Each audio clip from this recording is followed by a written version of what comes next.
Hello and welcome to OMB Warehouse presents the Gray Goat Garage. I'm Eric. I am the Gray Goat, and this is my garage. Today what we're going to do is we're going to go over how to set up the ARC Billet Rod. I know Jody on the ARC video scares you guys and says, oh my God, I don't have all these tools and all this stuff. We don't need that.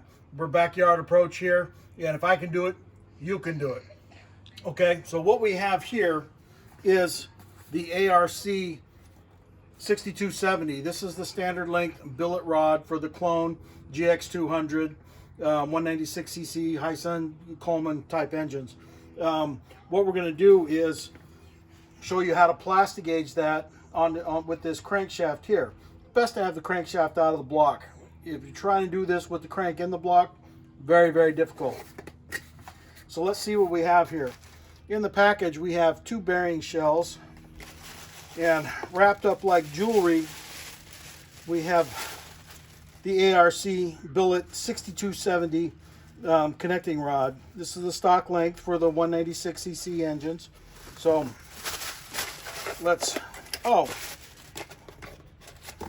there's also instructions in the box that you guys might want to read, but we don't need that. We don't need that.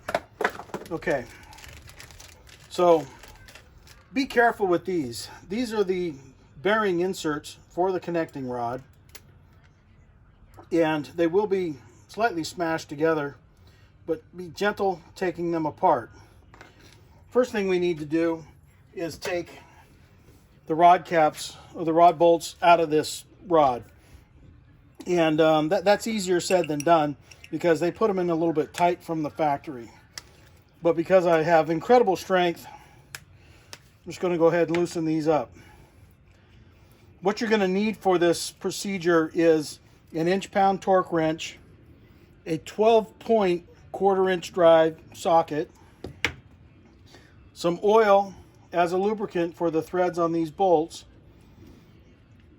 and some plastic gauge. Plastic gauge, you can buy it from OMB Warehouse, or like Napa Auto Parts. They won't ask you if you have air conditioning if you go in and ask them for it. One thing you'll notice about this rod is on the parting line right here, there's 2 dots. Those dots need to be lined up for this rod to be in the engine properly. So first thing we're going to do is get the bearing shells into this rod. Obviously, we have cleaned this up beforehand. We want to wipe this out. I use microfiber to make sure not to have any dust in it. And you're going to notice that there's a little notch right here that the bearing, with that offset tang right there, it needs to index in this rod. So I'm going to start with that side, and I'm just going to push the shell into the bearing, and then make sure that it's in the center, the tang's all the way lined up in the rod, and then I'm going to repeat that on the cap side.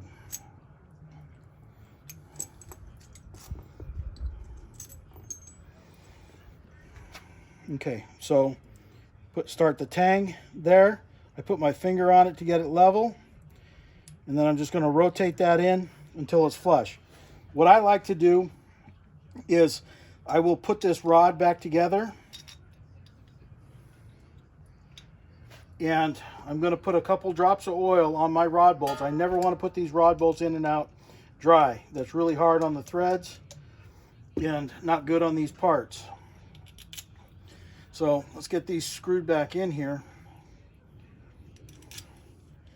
What I'm doing now by putting these back in is I want to seat those bearings in and make sure that everything's going together properly. And you don't have to go real tight on this.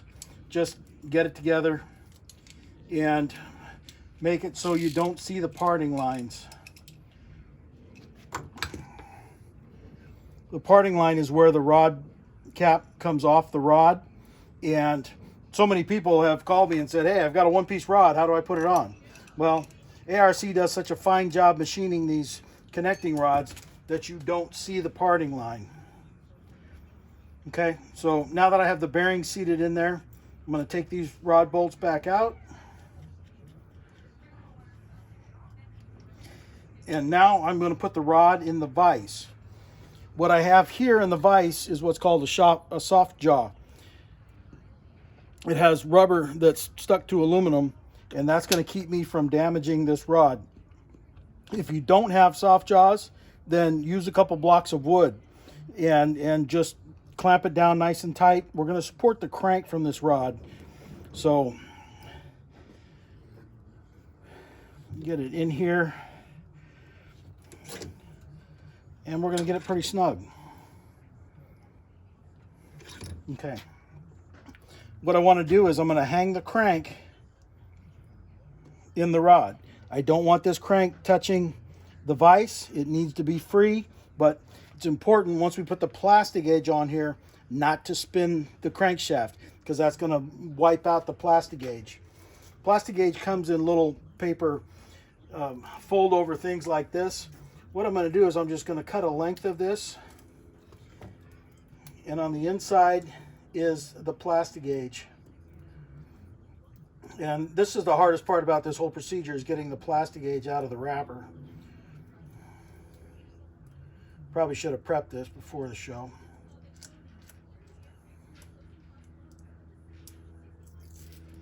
Okay. So now I'm going to just take and lay this plastic gauge, this thin strip of plastic, lengthwise across this crankshaft. Okay, so now that that's set, now I have to make sure that we get this rod back the way it's supposed to go by aligning the dots. If for some reason that this little washer comes off the rod, please note that there's two distinctly different sides of this washer. One side is flat, that goes next to the rod. This side has a taper on the inside that goes up onto the taper at the top of the bolt. So we have to make sure that the taper goes up towards the top of the bolt. Okay, so we're just going to gently place this on the crankshaft. I'm going to put a little more oil on my bolts because I oil them every time. It doesn't take a lot. And just start snugging these down. I always make sure that I go in by hand first to get these started, and I'm going to take them all the way down by hand. At this point, we're going to torque this rod down just like as if it was in the engine. So I've got my torque wrench set at 50 inch-pounds. For those that read the instructions, you can go to 150 inch-pounds using moly as a lubricant, or if I'm using motor oil, I'm going to go to 170 inch-pounds. So I've got it set at 50, and I'm just going to start torquing it down. And then I'm going to go up in 20 foot-pound increments until I get to 170 pounds. You're going to see why it's important to have your rod in the vise securely, because as we get more torque on this, it's going to start moving around a little bit, and we have to make sure that the crank does not rotate and that all of this doesn't fall out of the vise. Okay, so we're at 90 there. We're going to go to 110.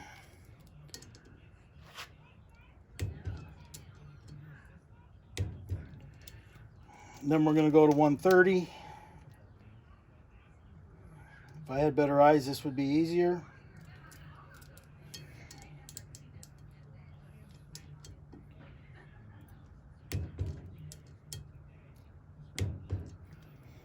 And we're going to go to 140.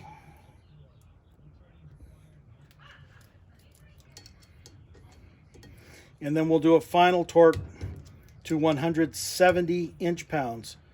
That's with using oil as a lubricant on these bolts.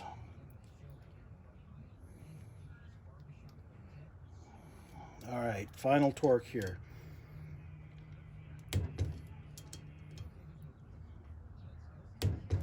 Just going to go back and double check.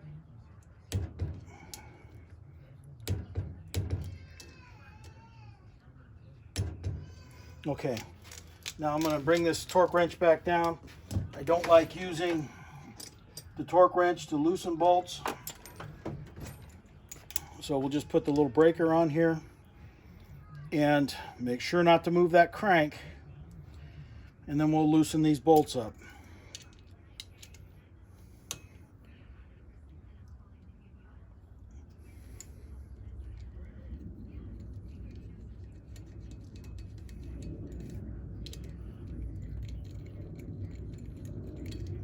Okay, now we'll take the cap off. If you want to pull it, lift it straight up. And now you can see that the plastic gauge is squished to a certain width right here. The plastic gauge comes with this gauge. Make sure to use the inch side and not the millimeter side. And what we're looking is 25 thousandths on this. And if we hold the gauge up there, we're at 2 thousandths, which is acceptable. It's a little on the tight side, but that's good. So now that we have this done, we know that the clearances are correct with the rod and the crank as far as the oil clearance. And the plastic gauge will scrape off with your thumbnail on the crank. Make sure to get it all off, because you don't want that when you start up a brand new engine, because it'll smear all over and will not be great. Okay, so we also need to clean the rod cap, and just use your fingernail, scrape it off. And then I'm going to come back with one of my microfiber towels and a little carb cleaner and make sure that all of that plastic is out of there. When building an engine, cleanliness is everything.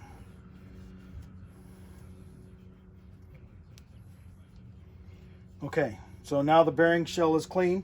So now I know that this rod will go into that engine and be perfect, and one less thing I have to worry about. I'm going to screw these back in real quick and show you a couple features of this rod.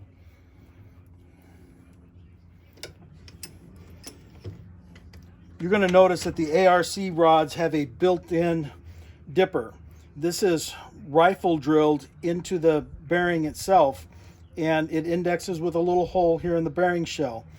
Every time this comes down and scoops the oil out, it's going to force oil into this bearing. That's what makes these rods live up to 10, 11,000 RPM. Probably more than most of us are going to see, but if you need to do it, it will do it. When we're putting the piston on, we know that the rod goes in the engine this way, and you're going to notice there's a little triangle on the piston. That triangle has to point down towards where the lifters and the push rods are. If you put that in wrong, you're going to be very, very sorry, because what that's going to do is this pin is offset on the piston. Put a little oil on here. So if you were to put this in upside down, it's going to rotate that piston in the bore. It's not going to last long, and you're not going to be real happy with this. So I've had customers that have had broken pistons because of that. Once you have the pin in, I already had one circlip on one side. We're going to see if we can start this circlip in by hand on this side. Always have your hands over these as you're doing them, because if it goes springing out into nowhere, there's still one in the Gray Goat garage that I can't find. Once you have the pin snapped in there, take that pin, take a small screwdriver and rotate that pin away from that little notch right there. That notch helps you get that pin out. So once you have all that done, then we're ready to install this in the block. That's all there is to it. Don't be afraid to do this stuff. All of this stuff, if I can do it, you can do it. I don't have any special tools. Everything I have is from Sears or the auto parts store. So check your rod clearance before you install the billet rod into your engine. And if you were to try and do that whole testing procedure with the crank in the engine, chances are you're going to rotate the crank. It's going to be a lot more difficult to take the crank out at that point when you're installing this. It's just about taking the flywheel off. So take your flywheel off, pull the crank out, do it on the bench like that, verify your clearances. We're at 2 thousandths on this. I'm very happy with that, and that'll be a great running engine. I am Eric. I am the Gray Goat. If you have any questions, you can email me, help@ombwarehouse.com. Thank you very much, and I'll see you next time.